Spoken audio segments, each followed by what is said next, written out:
Muito bem, já estamos de volta com o Jornal da Mix nesta quarta-feira, dia 12 de julho de 2023. Obrigado a você que nos acompanha com as principais informações do dia. Aqui na Mix, a apresentação é minha, Eudes Figueiredo. Agora nós vamos para a segunda parte do programa. E a gente começa com destaque de Reginaldo Nunes, que vai falar sobre que um bolsonarista pode indicar o presidente da Caixa Federal. Pode essa? Vamos lá, Reginaldo Nunes. E no xadrez da política brasileira, um bolsonarista convicto, Ciro Nogueira, ex-ministro da Casa Civil de Jair Bolsonaro, poderá ficar com a Caixa Econômica Federal. Indicar a presidente ou o presidente da Caixa Econômica Federal. Personagens graúdos do Centrão dão quase como certa a chance de Ciro Nogueira indicar o novo comando da Caixa Econômica Federal, que estaria incluído no pacote da negociação travada pelo Planalto e o presidente da Câmara, Arthur Lira. Eles são amigos e, há tempos, são sócios majoritários do Partido Progressistas, pilar principal do Centrão. Caso a negociação avance da maneira como vem sendo conduzida, Lira vai assumir a indicação, mas dentro do partido a escolha caberá a Ciro Nogueira. Indicada pelo PT, a atual presidente da Caixa, Maria Rita Serrano, será limada sumariamente como parte do esforço do Planalto para ter o Centrão como aliado. Então, vem aí os próximos passos desse xadrez, as próximas jogadas, e a gente vai acompanhar aqui no seu Jornal da Mix. Você está ouvindo pela 106.7 o Jornal da Mix. E olha só, a Universidade Federal de Pelotas, localizada no Rio Grande do Sul, deve criar nos próximos meses uma turma exclusiva do curso de medicina apenas para assentados da reforma agrária. A medida pretende atender a uma demanda antiga do MST, Movimento Rural dos Trabalhadores Sem Terra.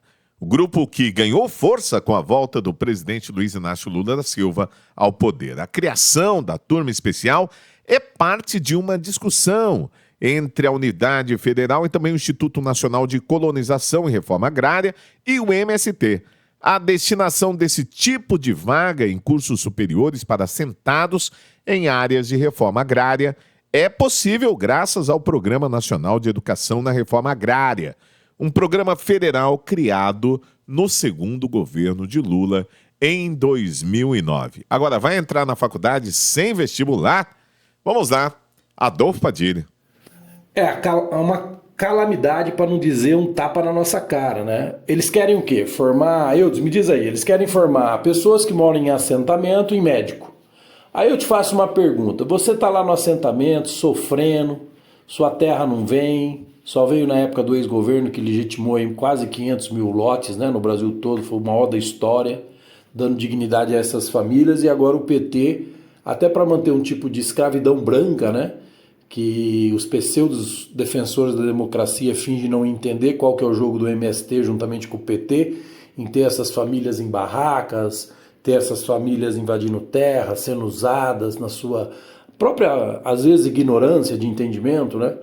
Então eles querem o quê? Você tá lá sofrendo, aí eles te dão uma faculdade de medicinas, né? Quer dizer, o risco de avaliação, de cair um nível, de no mínimo, né? Um mínimo nível que as pessoas têm que ter para serem médicos, para cuidarem de outra, isso eu até vou deixar para lá. Mas você tá lá e você ganha a faculdade de medicina, aí você se forma em medicina. Eu pergunto para você, meu amigo Eudes Figueiredo, você ia querer continuar morando no assentamento? Você ia querer continuar morando numa área de chão? Ou como médico, onde você poderia exercer sua profissão em qualquer capital, em qualquer cidade do interior, do litoral, você não queria buscar uma vida melhor? Então é uma desculpa esfarrapada, é uma cara de pau tremenda, é na verdade para estimular as pessoas a irem para o campo sem ter tom do campo, para terem benefícios que são prometidos. Isso não pode acontecer. Está longe de se tratar de preconceito. Muito melhor do que isso seria facilitar bons alunos que a gente tem, que se formou na Argentina, na Colômbia, né, em outros países latino-americanos, por causa do preço da faculdade, fizesse uma prova para eles, para que eles pudessem aprovar o seu título de médico, feito uma faculdade na América Latina, com uma condição de só ser entregue um título definitivo para ele poder operar em qualquer outra situação, depois de ele prestar 1 ou 2 anos de atendimento, não só os assentamentos, mas os estados mais pobres, né? As áreas com menos possibilidades que nós temos em vários lugares do Brasil, não é só no Nordeste, nós temos em São Paulo, no Rio, em Minas Gerais.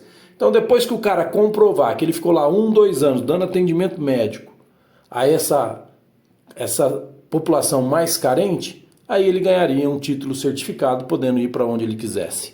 Agora, querer dizer que o cara ganha uma bolsa, porque ele é assentado, ou filho de assentado, para depois atender uma demanda social de atendimento às pessoas menos beneficiadas, primeiro, é dizer para você que você nunca vai ter sucesso na sua vida, que isso nunca vai acabar, que essa é a única chance que você tem. Ou seja, querem formar médico porque sabem que isso não vai acabar nunca. Não seria melhor dar curso superior técnico e de direito para cada um deles, até para eles conhecerem o direito deles e pararem de ser manipulados? Por dentro da política. O presidente do Senado, Rodrigo Pacheco, prevê que a reforma tributária pode ser votada pela Casa ainda em outubro deste ano. Nesta terça-feira, Pacheco se reuniu com lideranças do governo e com os ministros da Fazenda e do Planejamento. O presidente do Senado indicou o governista Eduardo Braga, do MDB, para relatar a PEC já aprovada pela Câmara. Pacheco negou o pedido da oposição para que a proposta passasse pela Comissão de Assuntos Econômicos e afirmou que a promulgação da PEC pode acontecer neste ano. É que possamos fazer esse trabalho e exauri-lo ao longo de 2 meses e possamos ter, no meio desse segundo semestre, a apreciação pelo Senado. E com um intuito muito forte de que a gente possa promulgar essa emenda constitucional da reforma tributária, que vai ser um marco político, histórico para o país, ainda esse ano. A promulgação da emenda constitucional ainda esse ano é essa nossa expectativa e é certamente a expectativa da Câmara dos Deputados e de todas as pessoas que estão envolvidas com a reforma tributária. O presidente do Senado garantiu que a Casa vai analisar a reforma de maneira integral, ou seja, refutando outro pedido da oposição de fatiamento da PEC. O ministro da Fazenda, Fernando Haddad, afirmou que a aprovação das matérias econômicas, como o marco fiscal, o CARF e a reforma tributária, vão sinalizar positivamente para o mercado financeiro e refletir em bons números para a economia do país. Estamos no caminho, portanto, de entregar para o país um 2024 ainda melhor do que tivemos em 2023, com geração de oportunidades. Em síntese, a reforma aprovada pela Câmara unifica 3 impostos federais em um e 2 impostos estaduais e municipais em outro tributo. Além disso, a mudança reformula as alíquotas para setores semelhantes, cria um novo IPVA para jatinhos e iates e propõe a adoção de um cashback para a população mais pobre. De Brasília, Yuri Hudson. O seu dia começa com a boa informação aqui no Jornal da Mix. Reginaldo Nunes falando da CPI do 8 de janeiro, que houve o silêncio de Mauro Cid. Vamos lá, Reginaldo Nunes. Mauro Cid, tenente-coronel, ex-ajudante de ordens do ex-presidente Jair Bolsonaro, ontem esteve no Senado Federal para prestar depoimento junto à CPI do 8 de janeiro. E chegando lá, fardado, cumprimentou as pessoas, acenou para as pessoas que ele conhece, os congressistas que lhe são conhecidos e que lhe tem apreço, prestou continência ao presidente da comissão, senador Arthur Maia, do estado do Maranhão, e também ouviu todas as perguntas da relatora da comissão parlamentar de inquérito, senadora Elisiane Gama, teve a oportunidade de falar e disse que não tem absolutamente nenhuma relação de intimidade, de amizade pessoal com o ex-presidente Jair Bolsonaro, que cumpriu o seu papel como ajudante de ordens, que um ajudante de ordens tem exatamente aquilo que ele deve fazer e não tem nenhuma ingerência em outras áreas, é que ficaria calado a todas as perguntas que lhe fossem feitas. E assim foi, não respondeu nenhuma. Jornal da Mix. O Economia. Índice Nacional de Preços ao Consumidor Amplo registrou queda de 0,08% em junho. Os dados do IPCA, considerados a inflação oficial do país, foram divulgados nesta terça pelo Instituto Brasileiro de Geografia e Estatística. De acordo com o IBGE, o índice teve a menor variação para o mês de junho desde 2017, quando também teve queda de 0,23%. No ano, o IPCA acumula alta de 2,87%. Com base comparativa, em junho do ano passado, o resultado foi uma alta de 0,67%. No espaço de 12 meses, o país passa a ter uma inflação acumulada de 3,16%. O economista Roberto Troster considera o índice bastante positivo. A expectativa era uma queda da inflação, mas não tão grande. É muito positivo uma queda grande. Menos inflação, mais espaço para reduzir juros e a renda real dos trabalhadores, de toda a sociedade, aumenta, porque a inflação é justamente uma desvalorização do poder da moeda. Com a inflação negativa, você aumentou o valor do real para todas as pessoas. O economista detalha o que levou o país a ter essa redução. A primeira delas é a valorização do câmbio.